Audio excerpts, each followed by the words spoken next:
Email better. I mean, it's better. So we use your school email. Do you guys check your school email? Yes. Okay. So better. Just put your school email. So then I know that this On the is back you. of it? Yeah. Well, it has plenty of space right Put there. it right here. Yeah. Oh man, I'm not. And then no worries. There's always something. Listen, we have so many things in our brains that we have the things right in front of us and we don't even see it. Mine's is gonna be too long. I'm gonna write it on the back. Yeah. Okay.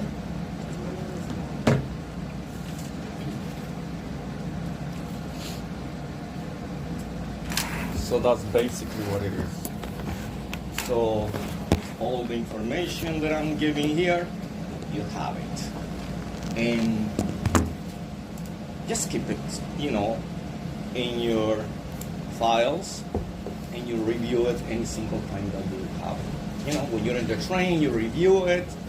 When you're at home, you have some free time, just Y'all wanna write out check emails it on out. it before I send it back? I wrote mine on the back because my name is wrong. No, that's fine. That's Yeah, fine. mine's Yeah, on the front. because I want to make sure that I do have your emails. I'm gonna have someone. I have to go to school in Flushing, so someone who is a technician can fix all these glitches that I have because I've been having issues trying to log in. See now, I have another login, so finally I got access to my power. That's my regular email. Whichever you feel comfortable that I can send you this message, okay? It's not gonna be a problem.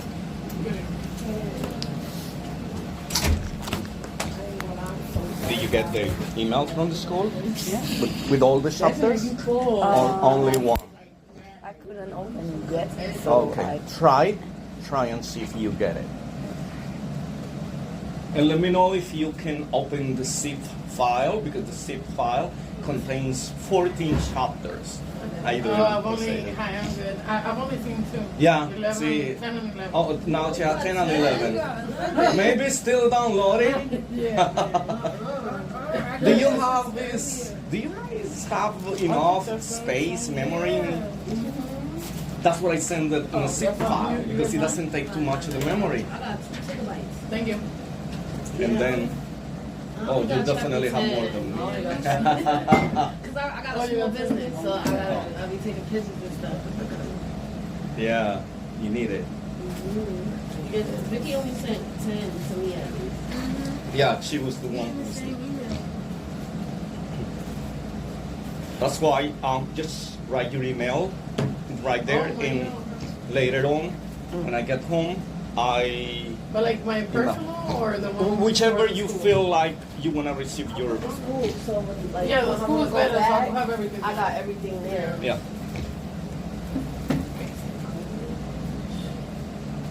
So then.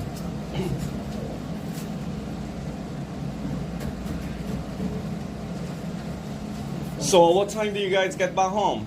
Oh, almost 12 o'clock. Yeah. Oh, seriously? Yes. I was That gonna say, can train we was leave slow? like at like 8:45? Sorry. and go like a whole different way. I was so lucky because as soon as I hit the train station, I got my train, and it was 25 minutes ride. For me, like everything was smooth. I was running smooth, right? But then when I got to the 2 train, there's a 31 bus going to my house from there. So that bus from 9:55, the next one was gonna be 11. What? From Yes. 9:55? Yes. Did you make Yes. No, Where are you going I to? had Washington D.C. What happened? Are you going to Washington D.C.? Yeah. But you know what I mean? Like when I looked in the schedule, it only said that there were 4 drivers going back and forth. 4 drivers. Okay, so we're gonna make it easier today. We're gonna leave at 9. Okay? I Okay. cannot do it less than that Hopefully because I get yeah, there. 15 minutes earlier. So as soon as it's gonna be 9, you should have your thing ready, and then I gotta go. you know, Girl, bye. go. Don't stop anywhere before because you see Oh, yeah. those trains at this time. I know them. It's been a long time that I have not been taking the train, but still I know. Sometimes, like I take the train because it takes me from here directly to my home. I don't have to do no transfers. Oh man. So it is one train, but sometimes it gets stuck in the middle of nowhere, and you're waiting and waiting for 10 minutes, 20 minutes 30 minutes, and you said, oh my God, so glad that I took the train. But before you hit home, you got stuck somewhere. Because there's always like construction in the evening. Something's going on. So much construction on Yeah. the train stations, like a lot, everywhere. And want my money. I personally don't want to pay for the train because the trains don't even come on time. So y'all be trying to take my money. I'm a poor student. Listen, that makes two of us. I'm a poor teacher. So that's what I'm working, right? Yeah. No, but seriously, the trains are very slow at certain times of the day. And in the evenings, not to mention the evenings, forget it. But not just the trains, because I only take bus and... Oh, I think that's Buses are even a nightmare worse. now. Yeah. Especially during that, like, those hours. Because they be like, most people are home, we don't care about you. I think I could take. Yeah, right? Yeah. That's basically it. Mm-hmm. I used to take my car, right? That was like years ago. Thinking that, wow, I'm gonna drive my car because what is the purpose of driving a car? And then I was like, oh, driving my car. You're not gonna believe. At that time, that was 2005. I drove my car for a week. And you can call me masochist because that's exactly what it is. I spent the first time 2 hours from home to here to Manhattan. And then I have to pay $10 per hour parking because you cannot find parking anywhere else. There is no meters, there is no free street parking, there is no such a thing. Then I was like, what am I doing? Now I'm gonna take the train, and this is it. Since then, I've been taking the train. Forget about anything else. Because that is a hassle. Yeah, people don't like driving that. No, driving to city, Yeah, that's a crazy. I mean, that's... I get road rage walking the back of all those people. So I You got that right, totally right. imagine. Usually I travel to my mom's because that's the reason why I have a car. Because, well, we need a car, right? Weekends, whenever you have a little day off, you want to go with family. So my mom lives in Long Island. And every single time that I go to Long Island, we encounter these ones. They cross you, they cut you off, and things like, and guess what? Tell them something. Oh, now you're the bad guy. Yep, Even the police is bad. yep. They stop you for no That reason. shit say no bills. Every last one of them things. And I could be like, can I go through the door? And they be like, no. I'm about to hop. Write the ticket now. Because if y'all don't take bills, how you know I got a card to purchase a Metro card? Like, I don't And then the understand. people in the booth, you can't even go to them no more. Yeah. So it's like, They They just just got sit in there, security like- guards now blocking the door. Mhm. I don't give a fuck about no allied security. I'm not even gonna hold you. We gonna have to touch you. Blocking Yeah. my head. And the city is not those, how it used to be. yeah, those vending machines where you get these Metro cards, forget it. That's a mess. So I got stuck sometimes in a line, and when you reach Yep. the vending machine, it's not working. That's why I don't use Oh, doesn't take your They steal card. money. They One try to time I charge put you my card in $60. there, they said my card was expired, Thank you for saying 1999. that, 'cause I was thinking, I was- And you weren't born at that Well, I was time. like 8 years old. What I did, first of all, it was tokens anyway. Yeah. It wasn't Yeah. even really Metro cards like that. So Oh, do you remember I the was time like, that it was talking? yeah, That was... I remember. Things have changed, and you I think watched that technology everything change from my age. helps. That's It does certain ways, but when something gets in your way, like me, here with the computer, things go wrong. All right, so glad that you made it today. Probably later on somebody else is going to be showing up. It's hot as fuck. Let's go and do a little recap, okay, of what we have covered, because it's important for you to understand where we are. So we talk about anatomy of the heart, the cardiovascular system. What happened to the ear? I'm gonna open it. I don't It even keep- know. I think it's like on a timer. I don't know. Oh, yeah, On probably. echo, probably. So I'll leave the door open to the What about if you guys kind of check it out? Maybe somebody, I pressed the button wrongly trying to turn it off yesterday. Oh, I and see it. I yeah, see yeah, it. and put it on some. Yeah, there we go.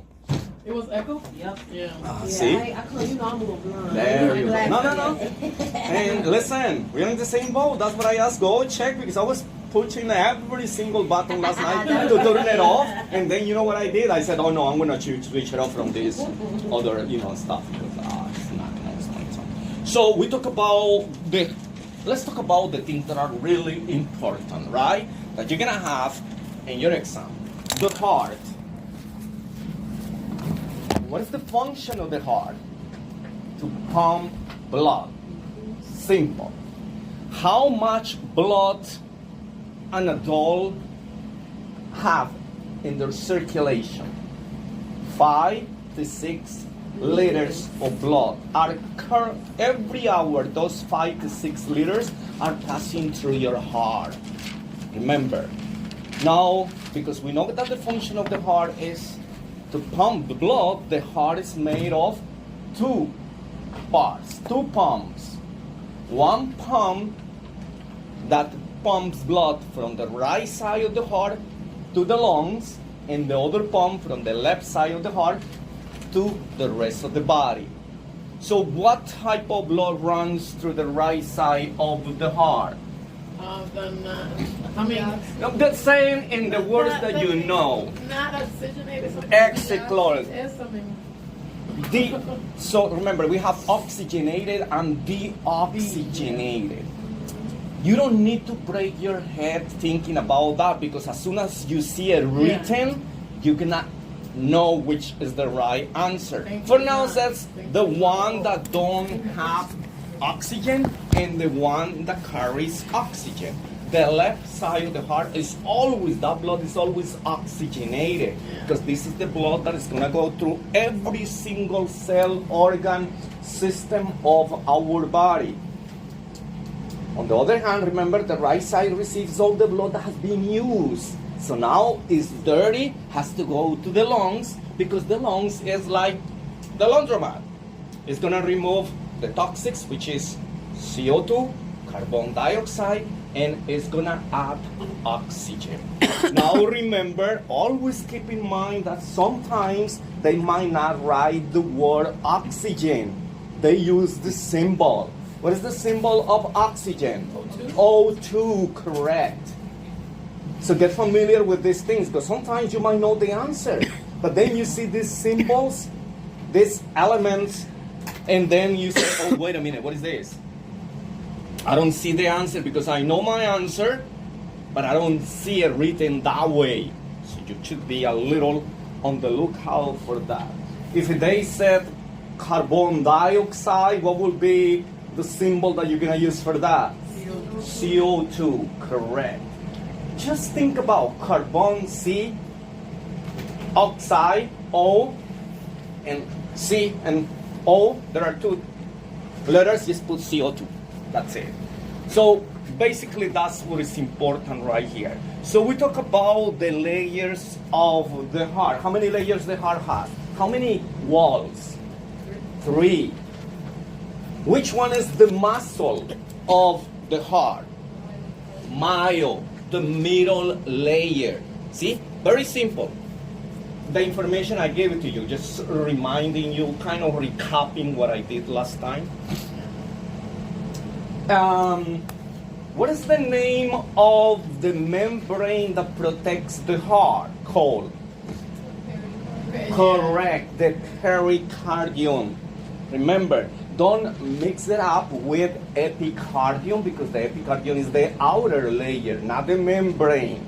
Is that understood? So every single time that you kind of copying all these terms, you're going to be able to understand more. Because if you have too much information, what happens? It's too much information to sort out. Now, how many chambers the heart has? 4.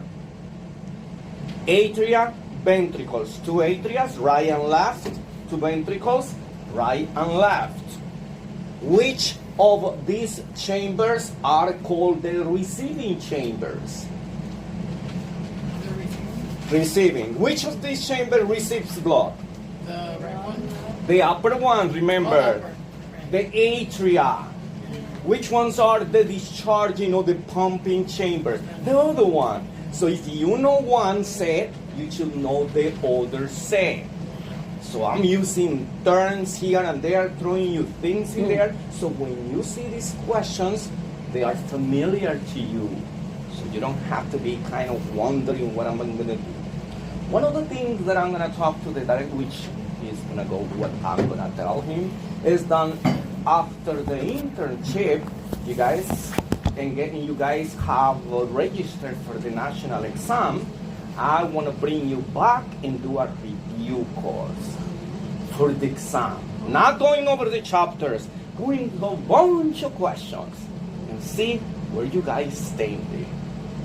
Sounds good? Okay, it's fine. It was an idea. What was not a good idea. I understand that. People didn't like it. You see, they said, no, come back after the internship. No. Remember, that national certification is so important because that's your certificate. Without that, it's like losing lots of opportunities. Let's say that you have your certificate from the school, which is the certification of completion, right? That's good. That's telling your potential employer that you completed a course, right?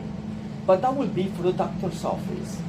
And what exactly happens in doctor's office? Anybody has worked in the doctor's office before? What you mean, like they're gonna take appointments and stuff? Well, no, not what you're gonna do. But what happens when you get hired by these small companies? Remember, small, they pay you less. They don't give you benefits. They don't give you sick days. They give you a lot of work, but less pay. Exactly. Hello, how you doing? So that is the things that I want you to realize. Now, why I'm mentioning that? Because if you have your national certification, now you can apply for a hospital. And what do hospitals offer you? Everything and more. Why? When you're a doctor in a doctor's office, they're gonna give you tuition reimbursement. Never. They will never give you. They don't have unions. Hospitals do have unions. Not all of them, but most of them has unions.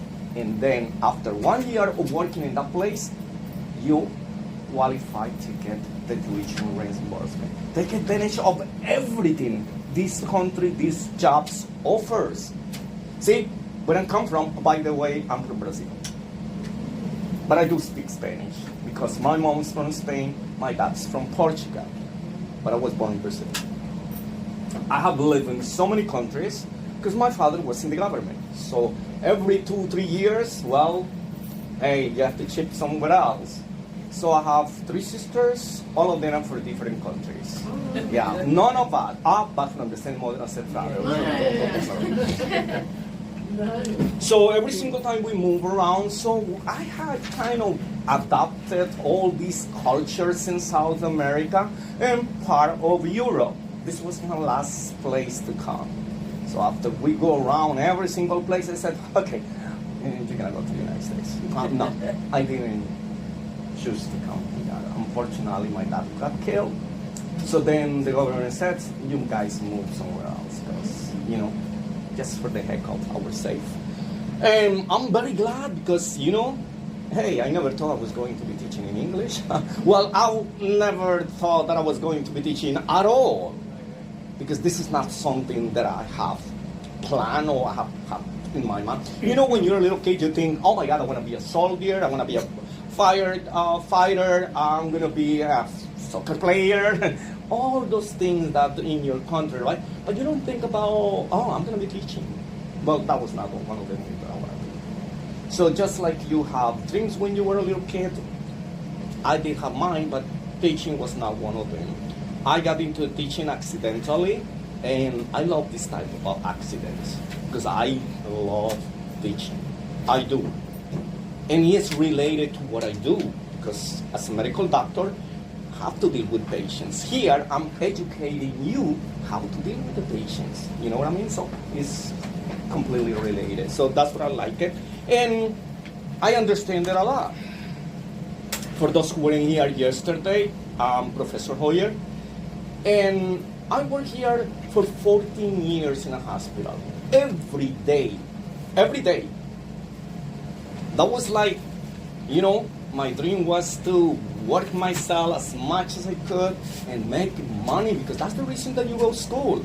How many of you come to the school just because you want to have a certificate or you're going to have a license or whatever? Nobody. You always go to school, you work hard, you kind of put aside certain things that you rather would be doing, right? Because you wanna kind of achieve certain goals. But that's how life is all about.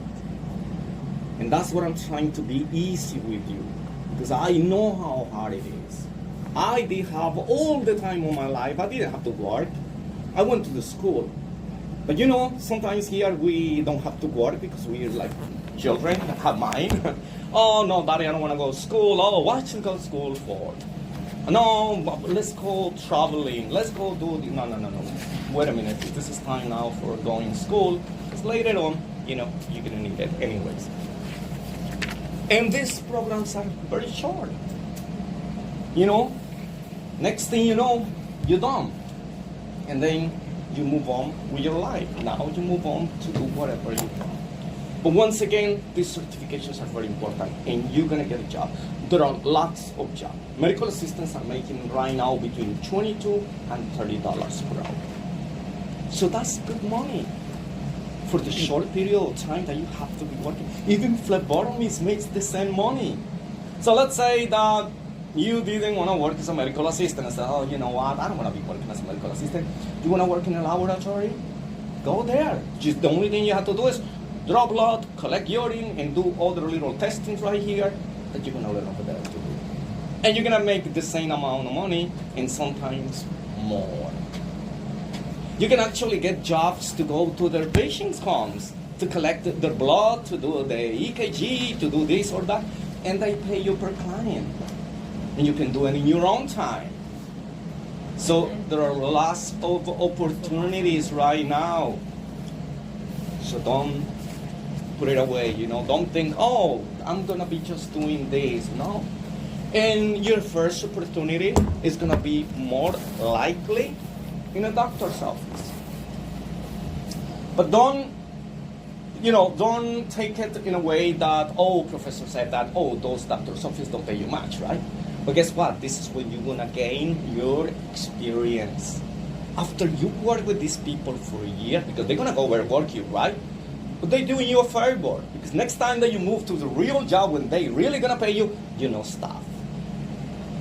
Sometimes hospitals might not take you if you don't have some experience, right? Because they don't have people over there that is going to be training you. Sometimes you will. Like me, I got hired the second day of my internship. They sent me to Beth Israel Medical Center at that time, and they hired me immediately. 2 days after having started my internship, they called me, you know, Dan, medical assistants, when do you see guys right here? None. Mostly, there are females who go for medical assistant, right? So I didn't have other choice because I want to be in the medical, but no English, because when I started my medical system, my English was so bad. Still is horrible, but hey, I can manage. And I dared myself to do it, right, to get into the program, because somebody else just told me. And then when I did it, I was like, oh my God, did I do the right thing? When they sent me for the internship, right, they sent me to a hospital. I was like, wow, nice. On my second day, like before we actually had to go, before my shift was over, that was like around 4 p.m. They called me into the office. I said, oh, that's a sin. They're going to kick me out. Because you never, you know, when someone calls you into the office, you think that there's no good news, right?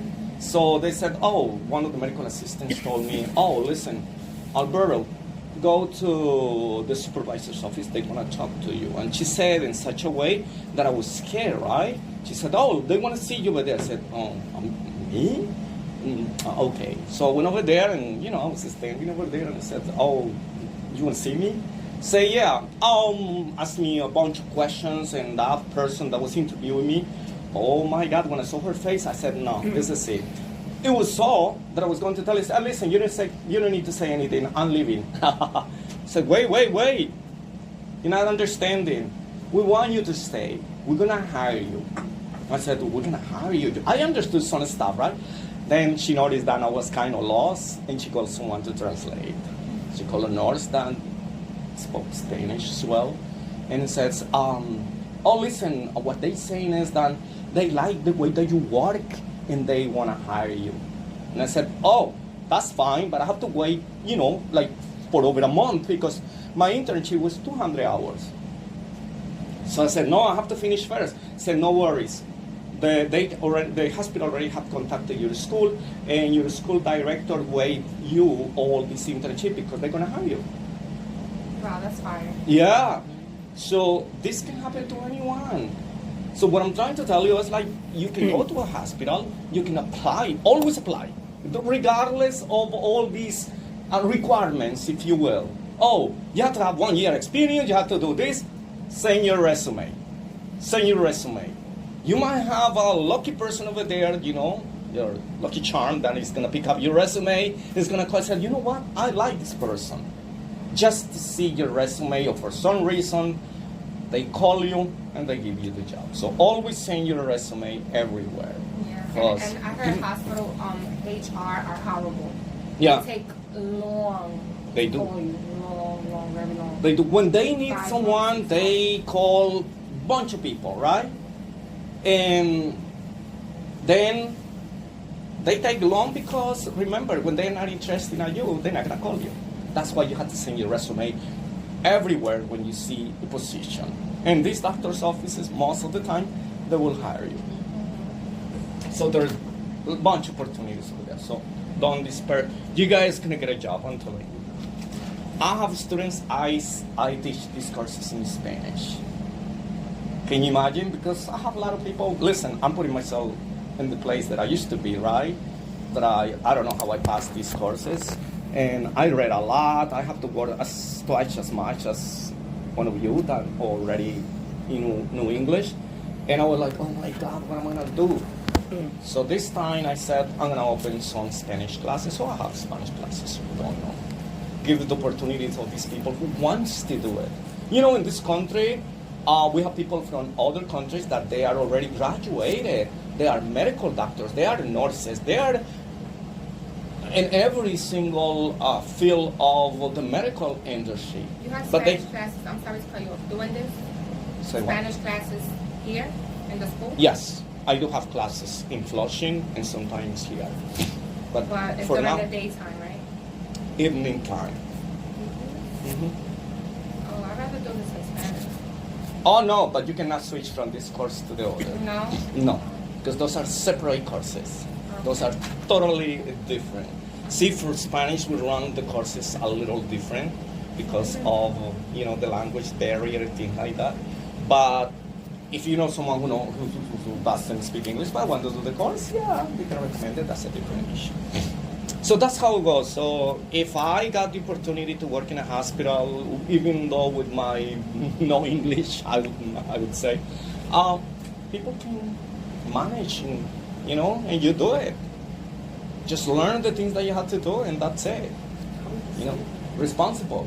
I was a single that got hired at a hospital. See?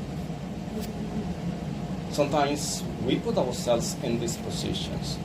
You have to be there, and hey, push hard because things are not easy for anyone, regardless. So, we talk about the heart, right? The layers of the heart. How many valves the heart has? 4. If it has 4 chambers, it has to have 4 valves. Remember, because we kind of compare the chambers to 8 rooms, and each room has to have a door, right? Okay, so who can tell me which is the name of the valve that is located in between the left atrium and the left ventricle? What's the name of that valve? Starts with the M. M? Yeah. M as Myocardium? the valve. Mitral. The mitral valve. Or bicuspid, correct. So, what is the valve that is located on the left ventricle? That is connected to the aorta. I told you already the answer. The mitral. If it is connected to the aorta, how is called the valve? Aortic valve. Remember? put all that in context when you read your questions, because that's how you're going to understand all this. And that will be a lot better for you. Okay, so which of the blood vessels of the heart, which vein of the heart is the largest one? Correct. The vena cava. Which one of the arteries is the largest of the heart? Or the body in general? The aorta. So remember, these questions are going to be straightforward in your exam, but there are other questions that they ask you a bunch of stuff. It's like a little summary right there. So remember that the test is going to be time. It's going to be 1 minute per question. So try not to spend too much time, because then it's going to be a problem. Okay, let's talk about the electrical part of the heart. So, how many batteries the heart has? 3. 1, correct. 1, 2, and 3. The remember, ASA node is the first battery, the main battery of the heart. This is the one that initiates the electrical impulses of the heart. Then the electricity is going to go through these cables to this other battery, which is the AB node. What is the function of the AB node? What is this? What is the function? What happened with the energy that reached that point? So it doesn't pass through the other side? Correct. And when it doesn't pass, what is called that? Gatekeeper. Gatekeeper. Correct. So the electricity is going to make a pause right here. It's like a switch off. Remember, why is going to pause right here? Because the blood is filling in within the upper chambers. So that's basically what it is. So after these chambers, the atria fills in with blood. Blood doesn't have nowhere else to go. For that reason, when it fills in completely, this switch turns on and blood seeps through the tricuspid and through the bicuspid to the ventricles. So we have 3 batteries, and we're going to be talking about these a lot. And you need to know what is the SA node. They're going to ask you which is the main battery of the heart. Which is the natural pacemaker of the heart? SA node, SA node, SA node. It's the most important. Where is the SA node located? Easy. It has the A within. A stands for atria or atrium. So it is on the right atrium. That's basically what you need to know. Now, we're going to have other structures that we're going to mention. So we have the ASA node, the AB node. This is the bundle of His. This little cable right here is the bundle of His. This bundle of His is going to branch off in 2 branches. One to the right side of the heart and one to the left side of the heart. These are just cables. They are bringing electricity to the ventricles. But the electricity is only going to be ejected through these fibers. And these are called the Purkinje fibers. So when the atria, what makes the atria contract? What is it that the upper chambers of the heart contract? What makes them contract? They say no. What makes the ventricles contract? The Purkinje fibers. Remember, this battery in the center is just the gatekeeper.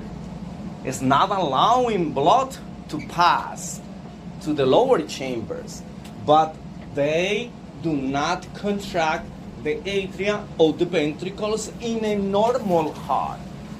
When the heart is not functioning normally, let's say this fails, this takes over. This fails, this takes over. See, when someone has a heart attack, let's just do it simple. This stops working. This stops working. This takes over.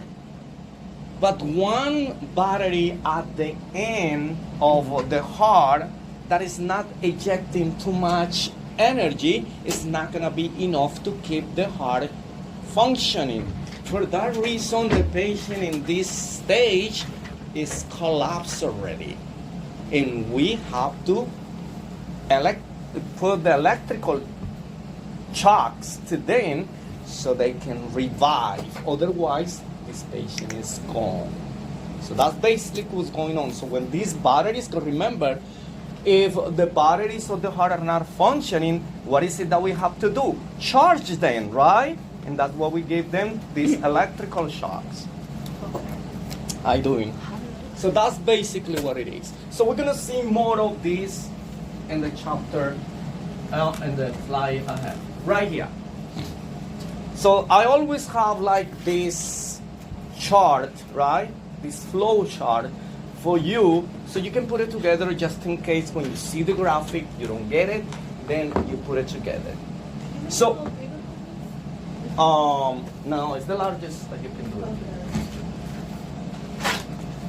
So here, the electrical path, the conduction path of the heart will start right here, the SA node. This internodal atrium, remember, this is the one that brings electricity to the left atrium. Now, then it goes to the AB node. Remember, this is like the electrical cables that enter to your home. We have some powerhouse outside, and from then the electrical meter, right? And then from this electrical meter, you have cables that goes to the kitchen, to the bathroom, to the bedrooms, to the living room, and so on and so forth.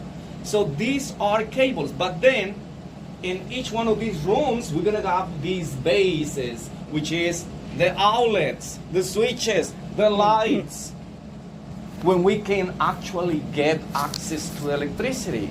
If I touch right here this wall, I know for a fact that there are some cables, but I cannot get electricity here. So this bundle of his or a bundle is just a cable. These bundle branches, they're just cables. These internodal atrial muscles, they're just cables. These are the real batteries, the fiber, the Purkinje fibers, the AB node, and the SA node. So in reality, our heart has 3 batteries. So it's very hard for us to die just of a fulminant heart attack. Why? Because this fails, immediately this takes over. If this fails, because after that, this is gonna fail. Because it's not gonna be able to keep up with all the work of the heart. So then a relay, it is work to this, but this does it a lower heart rate. For that reason, the heart stops beating completely. But if we take you to the emergency and then kind of start CPR, trying to revive you, that is a mechanical way of doing it. But then, in order for us to actually activate the electrical impulses, the CPR only is pumping your blood because your heart is not pumping it. So I'm squeezing your heart myself with my hands, with my strength, my weight. Whereas the electrical impulses only gonna be activated if I have the electrical shocks. Other than that, it won't work. So let's learn some terms so we can, all those things that we covered, we're gonna repeat it. We're gonna go over it in different settings. So let's learn some terms because this is medical terminology, right? It says right there, electrocardiography. See, we have electrocardiograph, electrocardiography, electrocardiogram. So all these terms are related to the electrical impulses in the heart. But which one is the printout of the EKG? Which one is the one that you bring to the doctor when you print it out? The paper that has all these little lines up and down? Right. So it said right here, electrocardiography.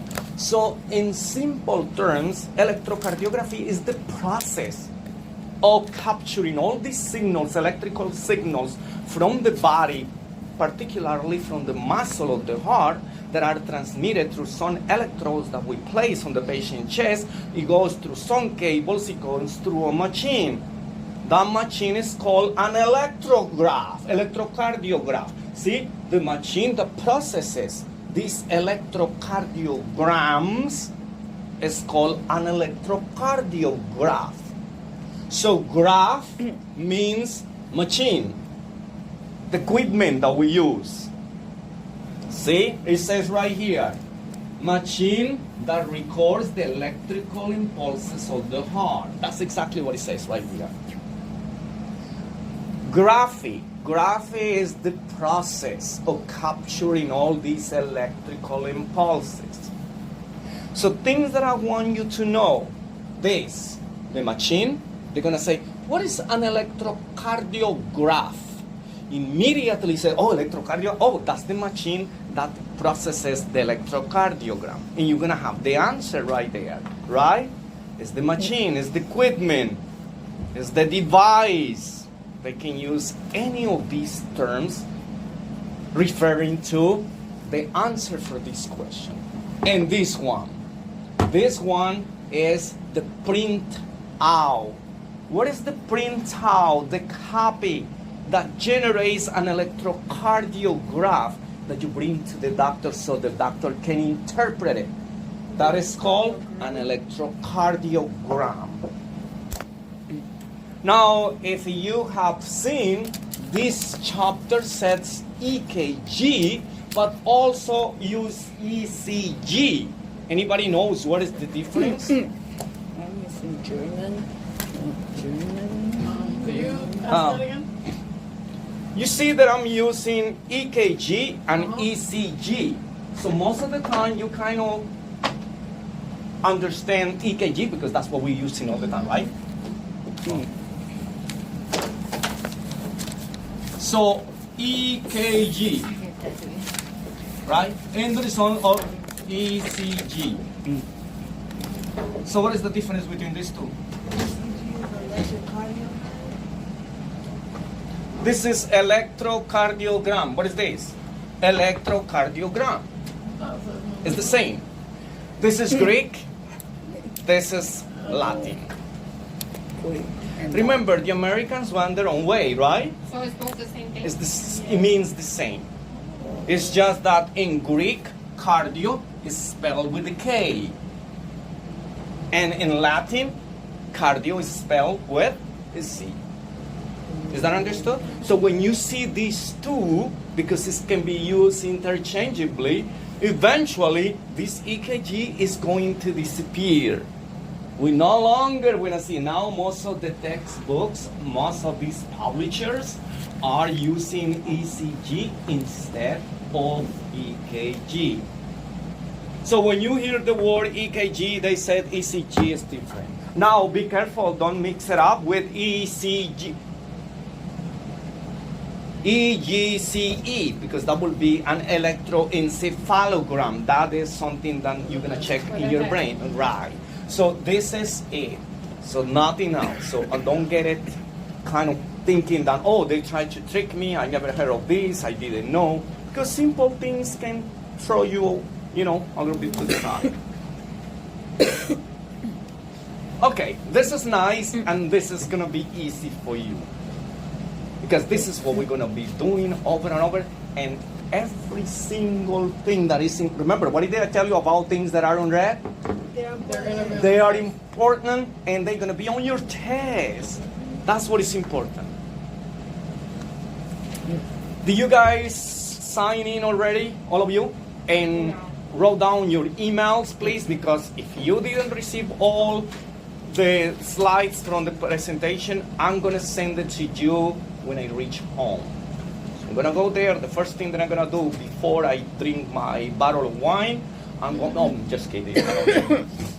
Then I would send you that email so tomorrow I don't get caught up because I like to sleep late. When I don't work at the daytime, you see me, 11, 12, 1 p.m. Email? And that's my phone. Your email later on. Okay, so let's talk about the components of an EKG or ECG. So when we see all these lines on an EKG, let's say for instance, you see all those things that go up and down. Well, all those little graphics, if you will, are represented, but one part of the heart that is doing it. Correct. So we have here that an EKG have the different components. The P wave, the QRS complex, and the T wave. Now, what do we call a complex? Because there are more than one wave that makes this particular image on an EKG or drawing, whatever you want to call it. So let's talk about what each of these waves, other name that we use in medicine is a deflection. So if you don't see the name wave and it says, which one is the deflection that represents when the atria contracts? So that will be the P wave. So deflection or wave means the same. Remember, it's like ECG and EKG. It's like depolarization and contraction, repolarization and relaxation means the same. It's just that we use different terms. Okay, so we have these components. P wave. Remember, the P wave is atrial depolarization contraction. So when the SA node releases electrical impulses, immediately the atria contracts. What is the purpose of contracting? To push the blood from the atria to the ventricles. That action of contraction that we call depolarization is caused by the SA node. But that image, that figure, that drawing that shows on the EKG, that wave of deflection is called the P wave. So let's look at the image and then you will see here, one by one. So we look at the image. Here, this is the P wave. So this is the first deflection wave that we're gonna see on a normal electrocardiogram. Is that understood? So I'm gonna use ECG, EKG, and electrocardiogram. All those means the same. So this will be the atria. So when I see these waves or deflections on an EKG on the paper from my patient, the first thing that I want to see is that the atria is working. Because if I don't see this wave right here and I see everything else, what's going on? The atria is not working. So now I know that my patient has problems with the atria.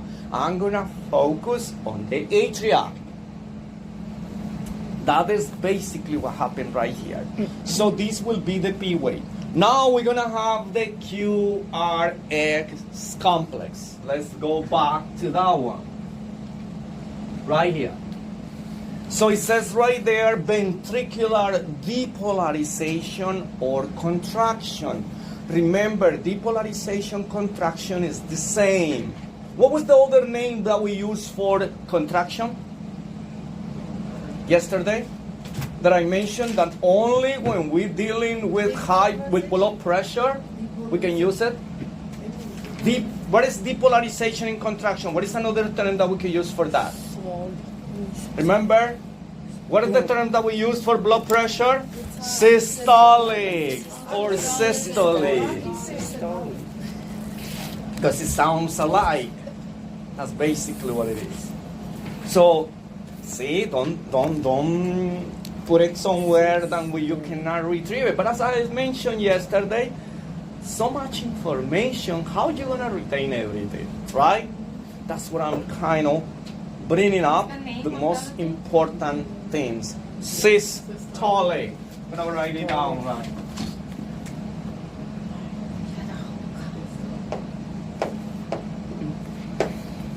Systolic or systolic? Contraction.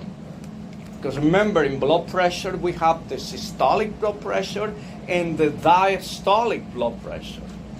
So here in relaxation, I just mentioned it. When it relaxes, then it will be diastolic. Then we are going to have the T wave. And then we move and talk about more little details about the P, the QRS, and the T wave. Now we have the T wave. Now this is ventricular depolarization. Have you noticed that all those waves that we see right here, except for the T wave is repolarization. So the atria contracts, push blood to the ventricles. Now the ventricles contract, push blood the right side to the lungs, the left side to the rest of the body, right? And then the heart goes in a little rest. Why? Because it has to rest while the atria and the ventricles fill in with blood and continues the cycle again. See, the heart is one of those organs that works every single second. Whether we are sleeping, whether we are under the influence, whether anything. It's always working, it's always pumping blood. But when we are at rest, it's working kind of slow, right? But if we are doing something, we are practicing something, are very active, well, your heart needs to move faster. Why? Because we need more oxygen to do the things that we need to do. So that's basically what it is. Now let's look at the shape of these waves. Now, the graphic that I have right there, remember, it's a drawing. That's a perfect drawing. When you look at an EKG, a real EKG, you're not gonna see it so nice. Oh, definitely not. You're gonna see a bunch of little things that you're not gonna identify them at the beginning. But then when we see it, I'm gonna say, remember the P wave, because it's before the QRS, because it's very small. Then the QRS usually is a tall one. It goes up and down. Same you say before this QRS complex, we're gonna find a little kind of round, small elevation. That's gotta be the P. So that's how we know this. So understand the position of these waves, because they're gonna ask you which is, okay, before I tell you that, let's cover how they are positioned and what is the positively and negatively of this. What is the charges? If it is negative or it is positive. The U wave. This is not a normal finding. Is that understood? Because we already covered that the EKG components are the P, QRS, and the T wave. The U wave is something that looks like the P wave. So you will see like two P waves. Is that understood? And they said, oh, wait a minute, what is that extra P wave doing there? So that might be a U wave. So that is a little problem with the patient, okay? So just in case, if you see another thing, the answer is the U wave. You see two P waves after the T. Said, oh, wait a minute, that's gonna be the U wave. So you say the U wave because that's the right answer, okay? So we're not going to focus much of what causes it and what is the chemical imbalance or anything like that. Okay, so if we look at this electrocardiogram drawing, this line, there is a line that goes all the way straight up, because we're going to see it on the EKG recording paper that we're going to use, right? So all these waves are going to be sitting on top of a line. That line with all these waves are sitting up on is called the baseline. It's also called the isoelectric line. All this is right here in the next slide, so everything is there. So I'm telling you first because I'm going to show you how do we know if this electrocardiogram looks normal? Because the most important thing is to understand that it's normal. Because if it goes beyond what we learned that is normal, we know already that it's abnormal. And what is it that you're supposed to do? Bring this to the attention of the doctor. You did an electrocardiogram. You're not going to interpret it. You're not going to tell the patient anything. The patient is going to ask you, oh, how is it? How's my results? Oh, let me see. Just hold on a minute. Oh my goodness, this doesn't look nothing good. You don't say anything, because that is not your job. That's questions for your exam.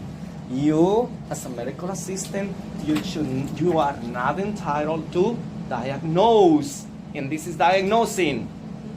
You should not be prescribing medications. You do not tell the patient this medication is for this, but you don't tell anything unless the patient has received some medications and you kind of going over things. Other than that, you don't. So you take this paper after you do the electrocardiogram from the patient. We're going to do all this. We're going to practice this.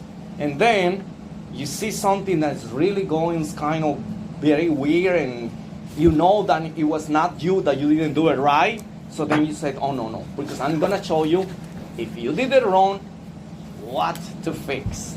Is that understood? So then you're going to say, oh, I'm going to bring this to the doctor because I see something abnormal. It's not normal. Because it might be something that the doctor needs to see right away. So for that reason, it's important. Now you see that the P wave goes above this line. Assume that this is a continuous line that goes all the way across this image. So this first one, that is the peak wave, you see that is above that line. So if it is above that line, it's considered positive. Is that understood? It's considered positive. What about this last one? Because if I pull this, I can write over, because it's on the board, right? That's what I used to do. But this thing, because if I want to go right with it, it's going to get wrong. So that's basically what it is. So everything that it is above the baseline or the isoelectric line is considered positive. In a normal EKG, P is always positive because it's above the line. Which wave is this? The R. The one that goes from here all the way up, that is the R. The R on a normal electrocardiogram is always positive. Which one is this one? The S. But let's talk about the positive one. The T wave. The T wave is above the baseline. So the T wave is always positive on a normal EKG. That's why we know that it's abnormal, because the P, or we don't see the P, or the P is upside down. The same with the T, with the R, the same with the T. Now which ones are negative? The Q. See, the Q goes from here down. This is little piece. The Q is negative. What about the S? The S goes from here all the way down here to here. This is the S. The S is always negative on a normal EKG. So we have 3 deflections that are positive and 2 that are negative, right? Is that clear? Yeah. Anything that goes above the baseline is considered positive. So, which goes above the baseline? P, R, and T. Correct. The P, the R, and the T. Simple. And you will be asked that in your exam. The P in a normal EKG is always negative, is always positive, is always both. They're going to try to trick you, right?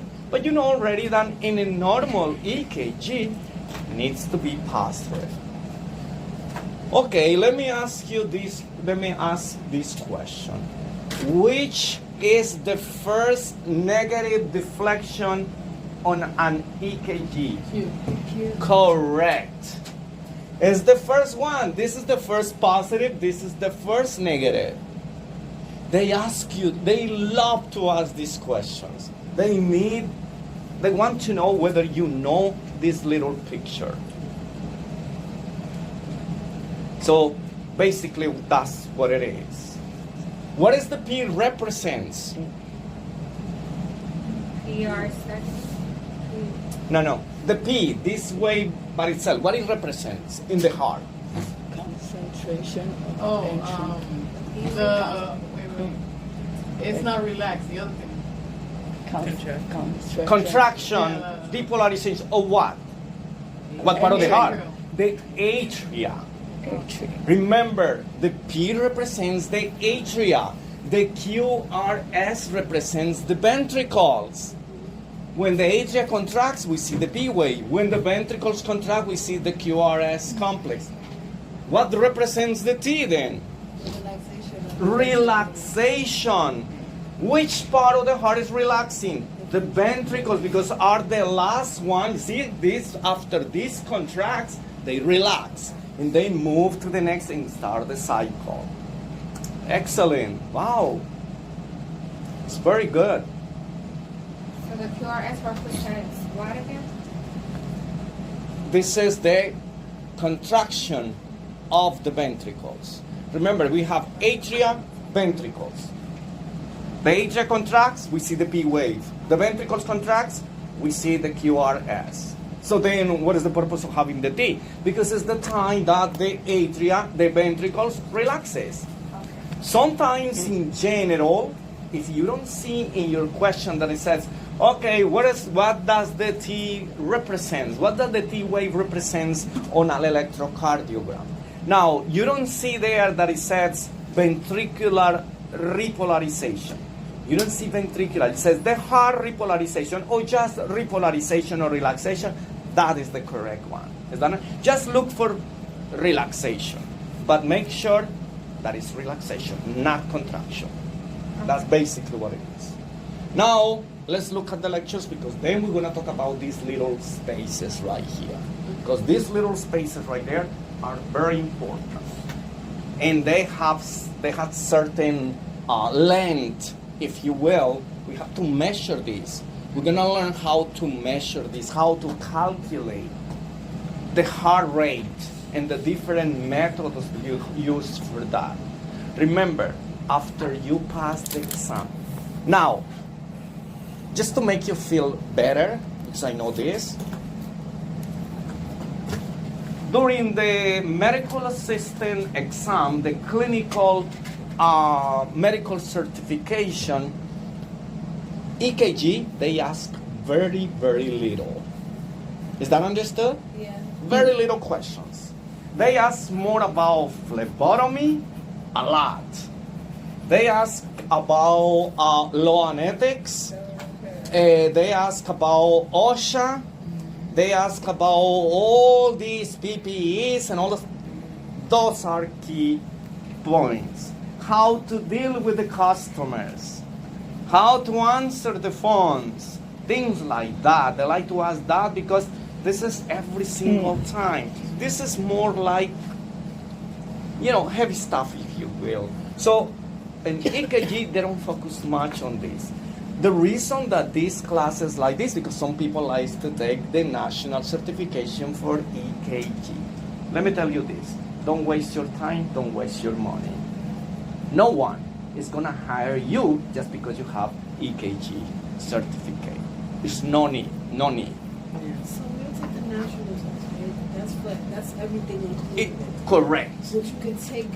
You can take individually phlebotomy or EKG. Okay. Now, phlebotomy, I do recommend it to Yeah, I have want it. to take that. Why? Because you can work just as a phlebotomist. Yeah, I want to go to these houses that's like housebound. I'm telling you, I have several students that got that job. I actually know someone from a laboratory that they give a job to my students, to my graduates, because it is so well, because you know they have other things that they do.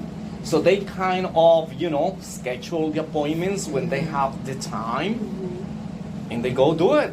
And they pay like $35 per hour. They reimburse you for gas. Because you have to have a license, you have to have a car. And you have to have a BMW. Because then everybody went like yeah, right?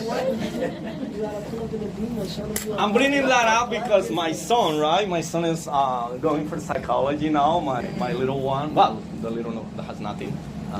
Well, I don't know, maybe somewhere it's little. Now so it's slow. See, now you get it. he was taking time. Listen, I'm a freaking clown. I'm telling you, life is not complicated. We make it complicated. I'm telling you. Sure do. And I learned this when I was growing up. I was kind of brat, very spoiled. I'm the only male I have 3 sisters. And my dad was everything that I want. Oh, my son is gonna do this. So you sometimes, you know, try to take advantage of that. But with my son, he learned the hard way. Because it shouldn't be that way, right? So life sometimes give you opportunities and sometimes you don't take it. And opportunities sometimes comes only once. If you're lucky, if you find the second chance, don't let it go, because that will be it. So that's the most important thing. My son said one day, Daddy, I have a job offer, but without going to college yet. He was in high school, right? So sometimes he works right there at the mall, because he wants one of those stores that sell clothes and all that stuff, nonsense. So I said, yeah, go do it there when you're not doing anything, just go make some money, right? Then one day he said, Daddy, somebody offered me a job when I was working at the mall. I said, what is it? He said, I don't know, I have to go do something somewhere, but I have to have a car. I said, that's not a problem. You can take my car. I said, your car? This car is old. Listen, that car is 2 years old. What do you mean? And what he meant is didn't like the brand. Yeah, the year.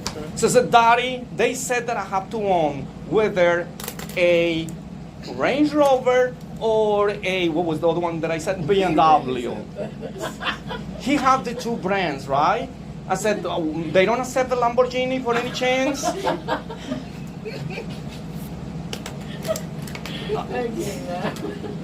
This was one of the kids that was working with him. They said, listen, if you go Uber or something, but he didn't say that was Uber. I said, do you think that I'm going to give you a car to go drive Uber? I said, no. Not a chance. I said, no, you go to school, see? So that's what I'm telling you right now. This is how it's going to be.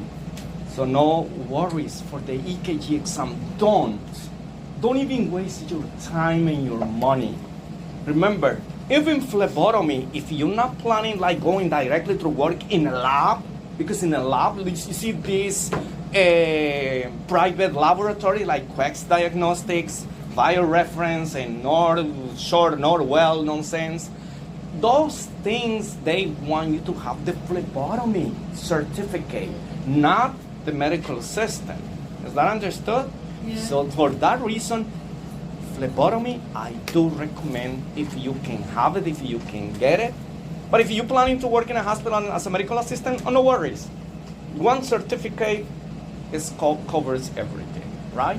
So that's in case that you kind of branch off from there and it says, well, here they're looking for phlebotomists. And they're going to tell you, I'm looking for a phlebotomist. Oh, but I'm a medical assistant and I didn't know. I mean, you have the certificate of phlebotomist. Then you go get it. And it's better to get it now that you're fresh with all this information versus do it later. Because you're going to forget most of the information. And then when you're going to take the exam, you're totally going to forget. I forgot everything as soon as I walk out that door. Yeah? So imagine waiting. Yeah, no. Don't do things, as soon as you have your brain is still active with all this information. Because later on, I told you already, you're not going to need all the stuff. So to take the phlebotomy test, you need to have your medical assistant consistent No. with it? No. Okay. As let's say that right now that you took phlebotomy, you can apply for the certificate. Okay.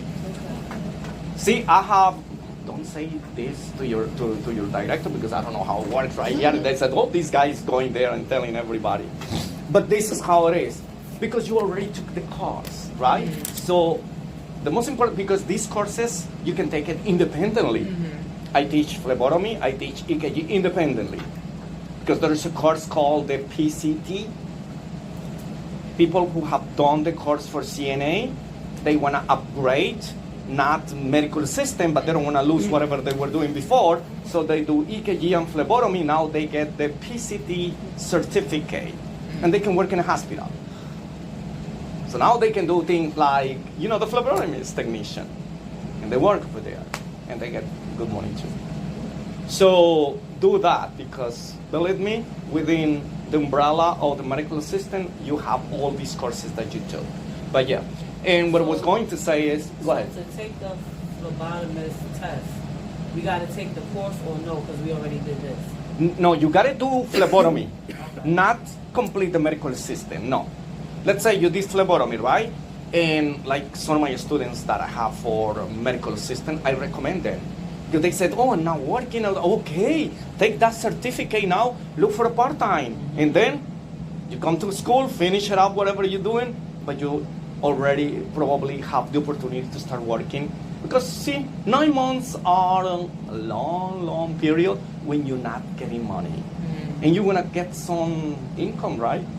So sometimes, I recommend them to get, the certificate. And it's $129 that you pay. But I think the question was if we could take it now. Like if I go and pay and take it. That's what I'm saying, yes. Oh, okay. So we could take the You just need to take the course. You don't have to wait until you finish the medical assistant. No, But we you have to have wait to finish the medical assistant to take the medical assistant exam. Yeah. But the phlebotomy, if you already took it, you can take the exam. Okay, You yeah, just yeah. register yourself within the school because the school has. So you when can't come in. when I try to register myself, will they ask for proof that I did phlebotomy? You have to register through the school. Oh, okay. Like the Right. school year. Because the school provides all the information Yeah. from you. Okay. Now, you can do it independently. Let's say this is a testing center, right? That's called PSI. So you can go to any PSI and register yourself, but then you have to mention the school that you went to. And they're going to require documentation from your school. So it's better to do it through the school. Yeah, go through the school. So. Through the It's like school. right there, right? Yeah. Oh. Yeah. And you take it right here in this. I just need that little How many $200. questions on it? Huh? How many questions? 120 questions. How do we prepare? Hmm? How do we prepare for the? For that, checking all the materials, the notes. Yeah. Yes, girl. See, yeah, unfortunately, I didn't teach you the course, so I don't know where you guys at, what you guys learned. By the way, talking about phlebotomy, yesterday I was going to mention it, but it was the first day. I was a little scared with the class because they said, you're gonna go there and, these people is gonna, just kidding. Okay. It's just that, it's been a long time that I have not have classes in the evening, so it was like, oh my God. And I just came back. Listen, a month ago, I was in Brazil for a year and a half. So, yeah. Oh, okay. So when I came back, I was like, oh, gosh, I'm not lazy, right, to work, but evenings. Yeah. Give me mornings, afternoons. I work weekends, but evenings. Oh my God. Well, then they said, oh, you know, I have my other students here, so I said, hey, I might as well do it. Let's go back to the group. So yeah, that's basically what it is. So feel comfortable now. I already getting into. I have a question. So for the Kagami test, so it's both questions and the actual clinical for the test? No. Fortunately, things have changed. Back in the days when I did it, we have the theoretical part, an exam, written exam, and then the practicals. Now you just do the written exam. So you don't show that you know how to draw blood? Hmm? That's No. Nowadays, no. I know what I'm doing. So no, but guess what? but you could be smart as you want and not know how to do what you want. And you They can need be people. smart and pass the test and They not know need how to draw people. blood. But then these are the ones who will fail also when they get you will not pass this, then you're not gonna be able to have the certificate.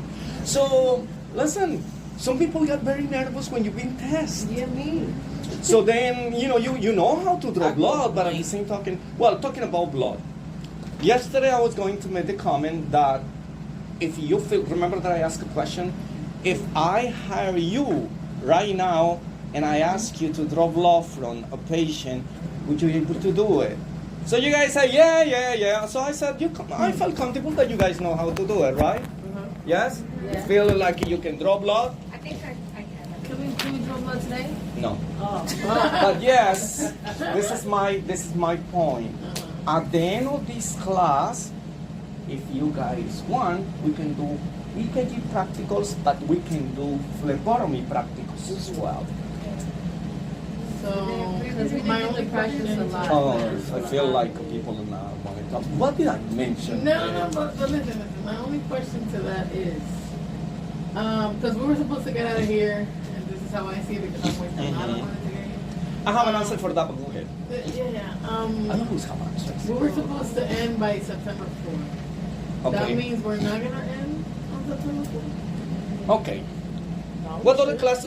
How many people is graduating on or going for the internship on September? Oh, no, September. September, They I told me, believe. like, I think so. What day you? January. What do you say September? September. Yeah, you said September. Not that, but I'm saying like to be in person. Mm-hmm. They said that we were gonna finish on September the 4th. Well, when this class ends. The in-person classes, Yeah, the in-person. I Now, think what she asking is because we didn't get to do that much of phlebotomy. Right. They said that we was in hello, what am I telling you? I'm saying if you don't feel like you got enough practice, I'm offering you after the EKG to do more practice. Oh yeah, my good. Run it back with me, don't run it up. That's what I'm talking about. How long? How long? Hmm? For how long? For a week. Okay. You want to do everything in a week? In a week, how is it possible? Not everything, but like what we went through. No. In a week. The blood No, only. practical. How to draw, Okay. not to do the chapters. No. Okay. It's just to go through all steps of blood drawing, and for you to become comfortable drawing blood. Because I don't know how you practice. I wasn't your instructor, but I want to make sure that you do get to learn how to draw blood properly. And you protect yourself, and you protect your client. You'll be bruising people. 5 days a week. The last week, because see, after this class, what's the next class that you guys have? All of us got something different. Ah, internship. how can you have all something different? That's what I'm saying. You going in the They same? pissed me off. This is why, because some people started in March, some people started 2 months after that. some No, people I do started understand, but this July. class cannot move. Okay, I'm gonna do this, and the other ones said no. The ones that are in this No, class is next gonna is move career to the development. next. Correct. See, It's not all of us follow have the career schedule. development. Yes, some of them everybody have who is in this No, I class. think everybody because they don't have different teachers. She has clinicals coming up. She I doesn't have. no. We start internship September 13th. Yeah, they sent me an email. Career development prior to go to your internship. We gotta. Now, career development is like how many hours? 15? 2 weeks? I don't know.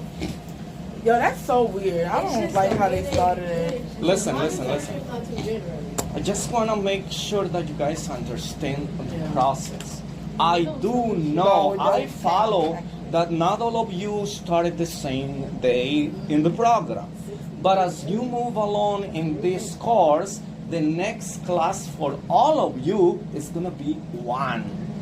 Unless you go to your internship, which I don't think so, because you still have career development. What is career development?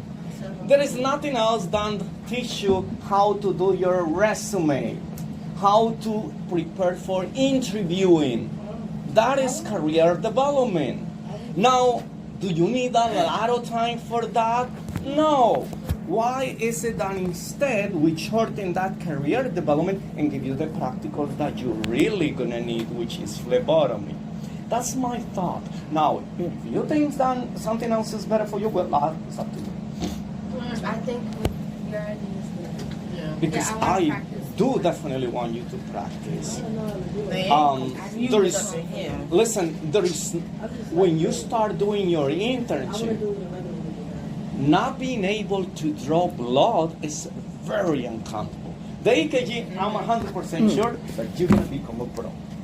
Because I'm going to teach you my tricks, how to do it right and fast. And there is nothing to look for. You don't have to look for veins to do EKG. You're going to show you certain spots where you're going to play the electrodes.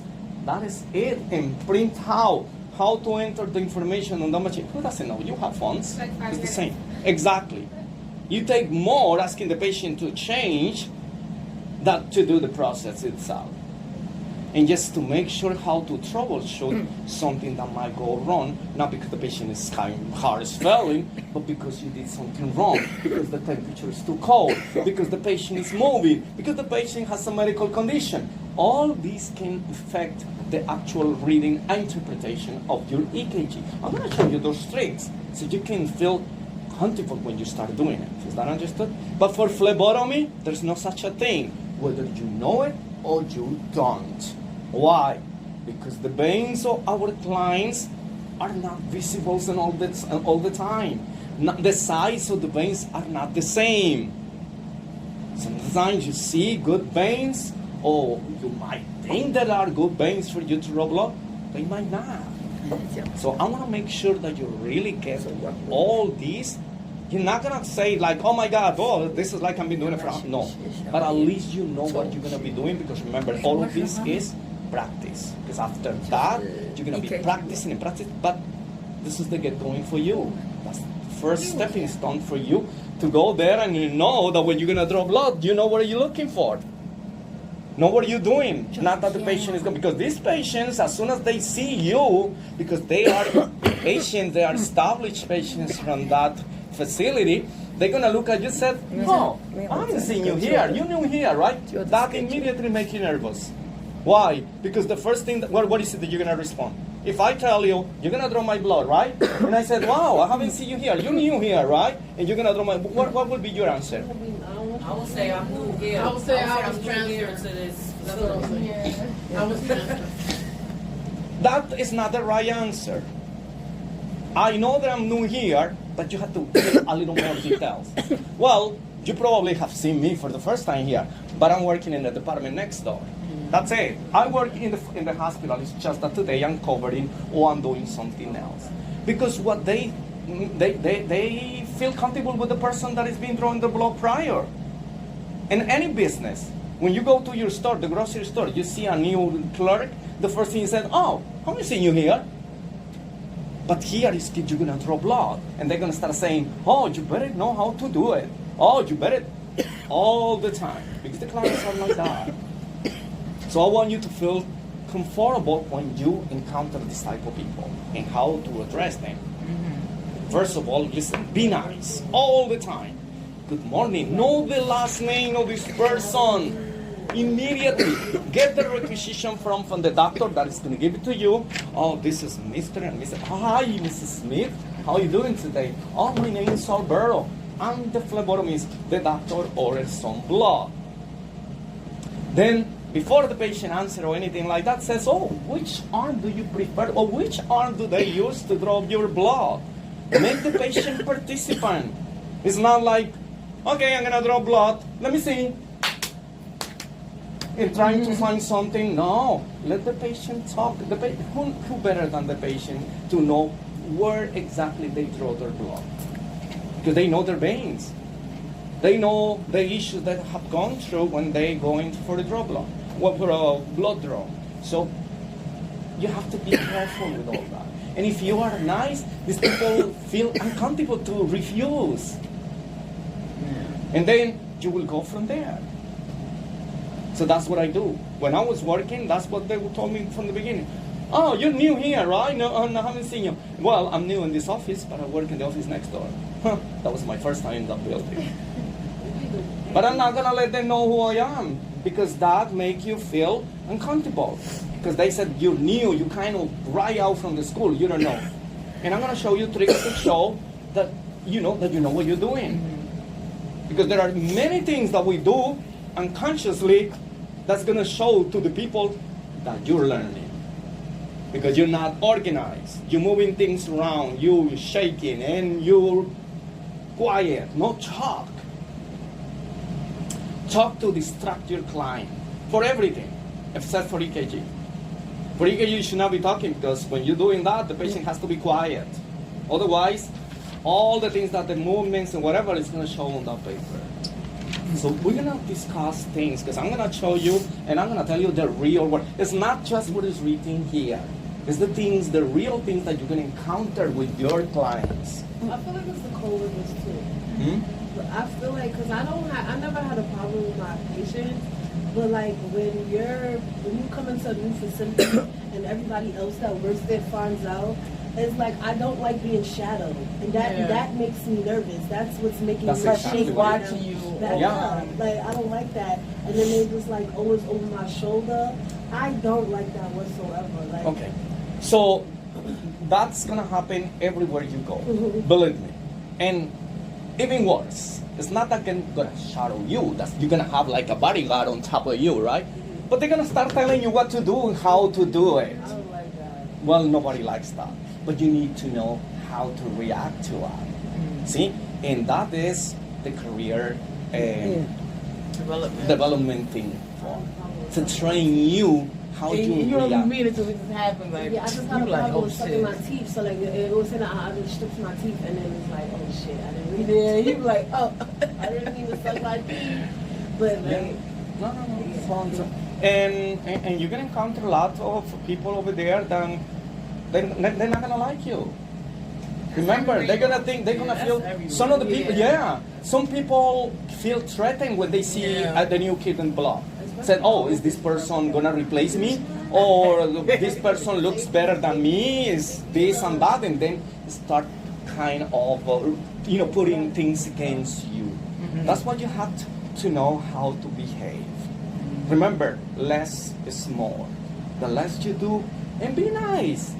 Listen, I don't like this person at all. I hate it as soon, because for us it's the same. We go to a place and we notice someone, and we don't like the person for something that they did to us. What makes you think they're gonna like you? I'll fix it till I make it. So, just act, play the role. It's just playing a role. Yeah, you gotta be diplomatic. Exactly. Listen, we need the job, right? So what am I going to confront this person? See, this is what I do in the workplace. I remember when I started working as a medical assistant, because I was the only male in the hospital. And Beth Israel Medical Center is a huge hospital. And everywhere that I went, I said, oh, what are you? You're a nurse? I said, no, I'm a medical assistant. Medical assistant? But for me, it was like, well, I never knew what medical assistant was, because I don't have medical assistants in my country. So when I got here and I have medical assistant, I didn't care. It's just that I don't care. You know what I mean? I don't care because you don't pay my bills. You don't pay my bills. You don't give me anything. You give me trouble. So I'm gonna take you crap. I don't take your crap, but I don't show it. Say, yeah, I'm a medical assistant. Oh, what department you work in? I'm working with Dr. Fisher. With Dr. Fisher? Oh my God, that guy. Oh, I don't know. You're not gonna last there. You're not. I hate when they do that. Yeah. Like, so let people, me. yeah, Fill the person out listen, I first. just Like, got don't here. tell me what People I'm is like. going to start doing And they things. You always see? end up being my man, the person that everybody hates. You As a- you even know they don't like you, but I love you. As a Latino, we like to greet people very warmly, right? We get close to someone, we kiss. On the cheek, of course. We hug. Well, I was the only male over there. There was all this bunch of girls. And then, hi, how you doing, Alberto? Hey, hi. Well, there was someone who didn't like it, someone that probably didn't hug, didn't kiss, went and complained. They called me into the office and they asked me to stop. You're not supposed to hugging, kissing no one right here. Someone complained already. I'm not gonna ask who. I just said, oh, that's fine. It's just that this is my culture. We are always like that. And with the people that is like that, you know, you encounter people from your country or people that relates to you. That's the way that we greet them. So even with the guys in Spain, we kiss the guys on the cheek, both sides. But you do it here, oh, they look at you different, right? So that was not the case here because, but with the girls was the yeah. So you have to learn things. Yeah. Then the people that I know who were coming with all this, you know, I try saying, hey, how you doing? And they ignore me, but it doesn't matter. Good morning, hi, how you doing? I know they weren't going to respond, but I said anyways. Anyways, yeah. I try not to take it personal because that hurts you on the long run. Yeah. Because you're gonna feel uncomfortable in that place, right? No, it's natural. Good morning for everyone, and that's it. If they respond, fine. If they don't respond, no worries. Tell people what they want to hear. Always. Do that. And guess what? After half of the year, most of the people that usually try to trick me to throw me all their words to do it, because that's what they do. When you are the new kid in the block, people give you what responsibilities they have, they give it to you. Oh, Alberto, the supervisor said that you should go do stuff. The things that they don't like, they give it to you. Oh, go do filing. I said, oh, filing, what is that? Oh, let me show you. That was their job. And they gave it to me. So, and I was fast, right? And whenever I finish something, oh, you're not supposed to be just chilling over there. Oh, you have to go do this. And I was going to do it. They thought that they were playing me, right? No, because I'm the one who learned. And at the second day, guess what? I got the job. You, and who can take that away from you? Exactly. So don't take it personal. Do your thing, and you will see that you're gonna be safe. Because at the end of the day, who's having all these troubles and things in your head? You. You're gonna go home. The time that you're gonna go rest, see your family, or at least go sleep, your head is gonna be spinning around thinking about all the things that you went through on that day and what's gonna happen tomorrow. That's still not there, but it's already bothering you for the next day. No? I said, it's gonna be, and that's it. And I did my thing. And next thing I know, I was doing this, and then I went to school. Started doing my bachelor's for medical. And then the hospital paid most of my tuition. So I'm very grateful. I'm not, see, if I'm start fighting with these people and start complaining about them, no. I never went over there and said, oh, well, that person asked me to do this, I'm not supposed to be doing this. Oh, this old one, no. Because all these things came so handy when I needed. Now, I'm using all that. Because if I have not done filing, if I'm not going to answer the phones, check the insurances, and all that stuff, I'm not learned those things, right? So things happen for a reason. And take advantage when you have the opportunity. Because sometimes, you know, when you know a lot of stuff, people know that. Because whatever they tell you to do, you kind of know it. Or at least it's a lot easier for you to learn it. So do it that way, and you will see that you will be successful. Never think that you are less than anyone, because we are not. We might have a little more money, we might have a little more education, titles, but as a people, that's the same. When you die, when I die, where are you gonna go? The same place that I'm going. Not talking about heaven and hell, no, that doesn't exist. So I'm talking about you just disappear. The graveyard. Exactly. And a couple of years later, those people that knew you not gonna remember about you, because life goes on, and that's it. So what I'm gonna be putting myself in the spot for any? I won't. I won't. I don't even do it for my family. I help them as much as I can. I give everything that is in my power, but I think about me first. Because some people sacrifice their lives for others. And at the end of the day, your life went by, and the other ones, still a bit, just started. And you did nothing to yourself. No. Nothing good. Well, no. Think about yourselves all the time.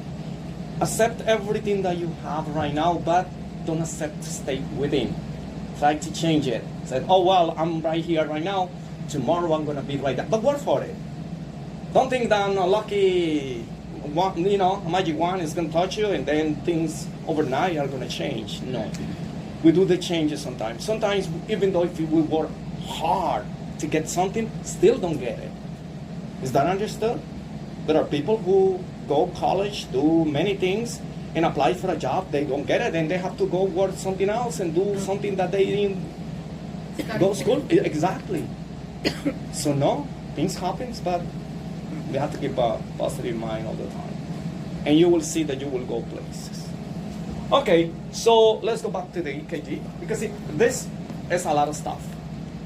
And if I keep on talking about this, your head is going to go tonight